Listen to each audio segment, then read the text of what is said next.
Hi hello student, hello everyone, কেমন আছো প্রত্যেকে? আই হোপ প্রত্যেকে ভালো আছো। তো স্টুডেন্ট, আজকে ক্লাস আমরা ক্লাস 7 এর পরিবেশ বিজ্ঞানের রায় মার্টিন যে প্রশ্নবিচিত্রা 2025 এর সেই প্রশ্নবিচিত্রা থেকে আমরা পেজ স্কুল হচ্ছে 5 নম্বর স্কুল নিয়ে হচ্ছে লাইফ সায়েন্সের টপিক নিয়ে ডিসকাস করবো, যেটা পেজ নম্বর 216 থেকে। ওকে, এবং এই স্কুলটা দেখতে পাচ্ছ হিন্দু স্কুল, অবশ্যই একটা ভাইটাল স্কুল। তো সেই কারণে প্রত্যেকে অ্যান্সার গুলো হচ্ছে প্রপারলি দেখবে এবং প্রত্যেকে হচ্ছে কোয়েশ্চেনের যে কোয়েশ্চেন গুলো করানো হচ্ছে সেগুলো হচ্ছে ভালো করে দেখবে। ওকে, ফার্স্ট বলেছে দেখো, পরাগ মিলনের সময় পরাগ রেণু স্থানান্তরিত হয় কোথায়? স্থানান্তরিত হয় মেনলি গর্ভমুণ্ড। কারণ আমরা হচ্ছে প্রত্যেকে গর্ভাশয় ডিম্বাশয় যদি ছবি দেখি তাহলে এরকম একটা ছবি হচ্ছে আমরা লক্ষ্য করি। ওকে, এবং এর নিচের দিকটা কি থাকে? এরকম ফোলা মতো অংশ থাকে, তাই তো?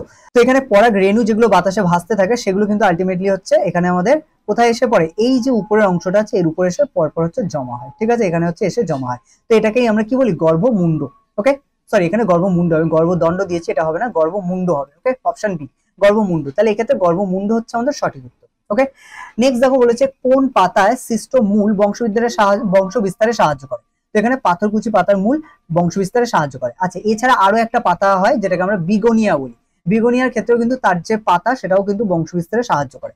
যাই হোক, এটার সাথে সাথে তোমরা অল্টারনেট ওয়েতে ওটা হচ্ছে মনে রাখতে পারো। ওকে, নেক্সট বলেছে দেখো 3 নম্বর, ফুলের কোন অংশটি ফলে রূপান্তরিত হয়? তো এখানে গর্ভাশয়, গর্ভদণ্ড, গর্ভমুণ্ড এবং গর্ভকেশর। তো দেখো, গর্ভকেশর তো হচ্ছে পুরোটাকে একসাথে বলা হয়, কিন্তু আমাদের গর্ভাশয় মানে অপশন এ হচ্ছে সঠিক উত্তর, যেটা গর্ভাশয়, অনেক ক্ষেত্রে এটা ডিম্বাশয় লেখা থাকতে পারে, এটা কিন্তু ফলে রূপান্তরিত হয়। যদি এখানে কোশ্চেন আসছে যে কোনটি বীজে রূপান্তরিত হয়, সেক্ষেত্রে কিন্তু আমাদের এখানে বীজে হলে, আচ্ছা বীজে এখানে কিছু দেয়নি, তবে বীজ যদি দিত তাহলে এক্ষেত্রে কিন্তু আমাদের ডিম্বক হতো, যে ডিম্বক হচ্ছে বীজে রূপান্তরিত হয়। ওকে, আচ্ছা নেক্সট চলে আসো 4 নম্বর কোয়েশ্চেন, গুচ্ছমূল দেখা যায়। গুচ্ছমূল হচ্ছে কোথায় দেখা যায়? তো দেখো, আম, ধান গাছ, মটর গাছ এবং বট গাছ আছে, তার মধ্যে আমাদের ধান গাছে গুচ্ছমূল দেখা যায়। ধান, গম এইসব গাছে হচ্ছে গুচ্ছমূল দেখা যায়।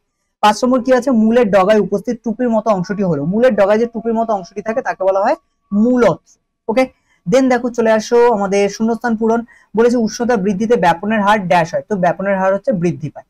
তারপর অতিরিক্ত বাষ্পমোচনে বাধা সৃষ্টি করে ড্যাশ পাতা। তো এখানে কিউটিকল যুক্ত হচ্ছে পাতা, মানে পাতার উপরে যদি হচ্ছে তেল তেল আবরণ থাকে সেই পাতাকে আমরা বলি কি? কিউটিকল যুক্ত পাতা। তাহলে এই পাতার উপরে যে তেল তেল আবরণ থাকে ওটাকেই বলা হয় কিউটিকল। তাহলে কিউটিকল যুক্ত পাতা কিন্তু আমাদের বাষ্পমোচনে বাধা সৃষ্টি করে। দেন বলেছে ড্যাশ পাতার ফলক যৌগিক পত্রের উদাহরণ। তো এখানে বাবলা পাতা হচ্ছে যৌগিক পত্রের হচ্ছে উদাহরণ। বাঁশ, কলা, পাম প্রভৃতি গাছের কাণ্ডের ভূমিকা ড্যাশ করা। তাহলে বাঁশ, কলা, পাম প্রভৃতি গাছের কাণ্ডের ভূমিকা হলো ভার বহন করা। তারপরে আছে সেপটিক ট্যাঙ্কের বিষাক্ত গ্যাসটি হলো, সেপটিক ট্যাঙ্কের বিষাক্ত গ্যাসটির নাম হচ্ছে মিথেন। ওকে, মিথেনের সংকেত অবশ্যই তোমাদেরকে আগের ক্লাসেও বলেছি CH4। অবশ্যই যখন তোমরা হচ্ছে নর্মাল কোয়েশ্চেনে যদি দেয় CH4টাকে হচ্ছে তোমরা লিখবে। এমনি যদি নর্মাল কোয়েশ্চেন হয় তখন লেখার দরকার নেই, মানে এরকম শূন্যস্থান থাকলে লেখার দরকার নেই এর পাশে। কিন্তু যদি হচ্ছে নর্মাল কোয়েশ্চেন থাকে, 1 নম্বরে যেসব কোয়েশ্চেন গুলো হয় সেগুলোর ক্ষেত্রে কিন্তু তোমরা মিথেন লিখে অবশ্যই তার পাশে তার সংকেতটা এরকম ব্র্যাকেটের মধ্যে কভার করে দেবে। ওকে, নেক্সট কোশ্চেনে চলে আসো। বলেছে একটি রূপান্তরিত মৃৎগত কাণ্ডের উদাহরণ। তো একটি রূপান্তরিত মৃৎগত কাণ্ডের উদাহরণ হচ্ছে আলু, কারণ এর যে কাণ্ড মাটির নিচে থাকে সেটা থেকেই কিন্তু আলুতে পরিণত হয়।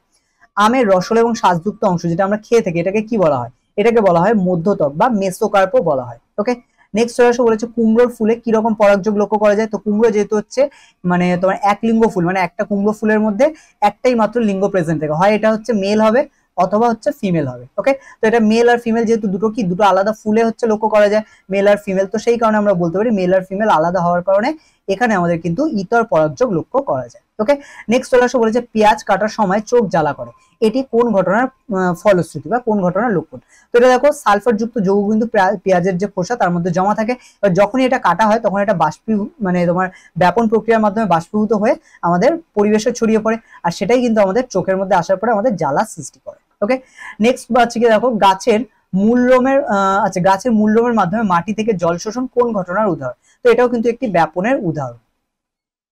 নেক্সট কোয়েশ্চেন আমাদের কি আছে দেখো, বলেছে মৃদবর্তী অঙ্কুরোদ্গম বলতে কি বোঝায়? উদাহরণ দাও।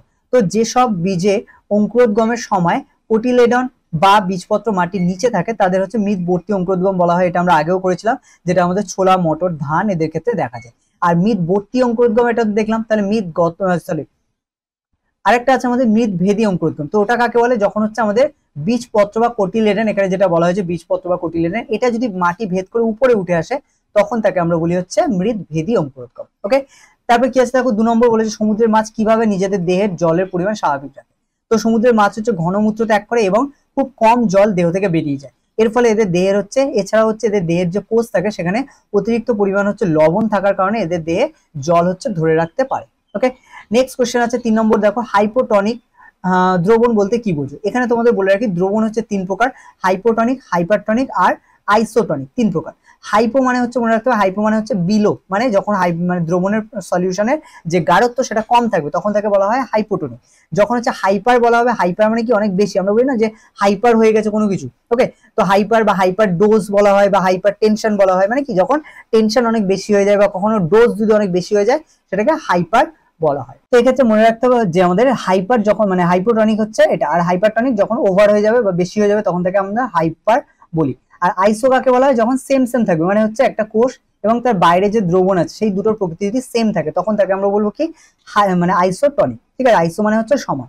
তো এখানে দেখো হাইপোটনিক বলেছে, হাইপো মানে কি বিলো, অর্থাৎ কি আমাদের জলের পরিমাণ হচ্ছে এক্ষেত্রে বেশি থাকে, অর্থাৎ এই ধরনের দ্রবণকে আমরা বলি হচ্ছে হাইপোটনিক দ্রবণ। তার মানে যে দ্রবণটা আছে সেই দ্রবণের মধ্যে ধরো আমি একটা আলুর টুকরো রাখলাম, তাহলে এই যে দ্রবণটা এখানে হচ্ছে আছে, যে দ্রবণটার মধ্যে আলুর টুকরোটা রাখা হয়েছে সেই দ্রবণের তুলনায় কিন্তু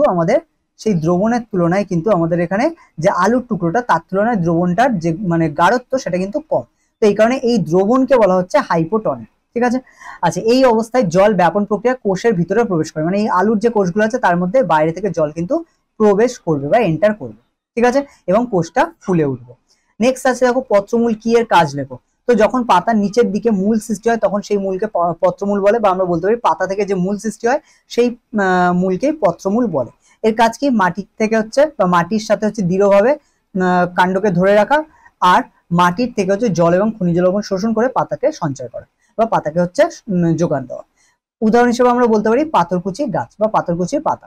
আচ্ছা, তারপর হচ্ছে কক্ষ বা অ্যাক্সিল কাকে বলে? দেখো কক্ষ বা অ্যাক্সিল বলতে হচ্ছে বোঝায় পাতার গোড়া, মানে ধরো একটা হচ্ছে কাণ্ড আছে, এখান থেকে পাতা বের হচ্ছে, ঠিক আছে? এখান থেকে ধরো পাতা বের হচ্ছে, তাহলে এই যে দেখো পাতা বের হচ্ছে আর এখানে কাণ্ড, তাহলে এর মাঝখানে কি একটা কোণ উৎপন্ন হচ্ছে, তাহলে পাতার গোড়া ও কাণ্ডের মধ্যবর্তী কোণকে অক্ষ বলে। এখানে হচ্ছে একটা আমাদের স্পেস হতো, তো এখানে কোণকে অক্ষ বলে, ঠিক আছে? এটা তোমরা লেখার সময় অবশ্যই ঠিক করে নেবে এটা।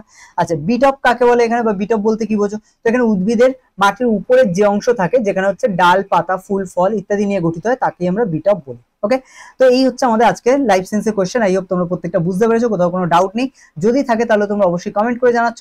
আর তোমাদের প্রত্যেকের কাছে আবার সেম সেই রিকোয়েস্ট, যেহেতু তোমরা অবশ্যই ক্লাসগুলো ভালো লাগলে তোমাদের যারা ব্যাচমেট আছে তাদের সাথে শেয়ার করতে ভুলো না, ঠিক আছে? আর যারা নতুন আছো তারা অবশ্যই সাবস্ক্রাইব করে রাখো, কারণ নেক্সট যে ক্লাসগুলো আসবে তার নোটিফিকেশন কিন্তু তোমাদের কাছে চলে আসবে, ওকে?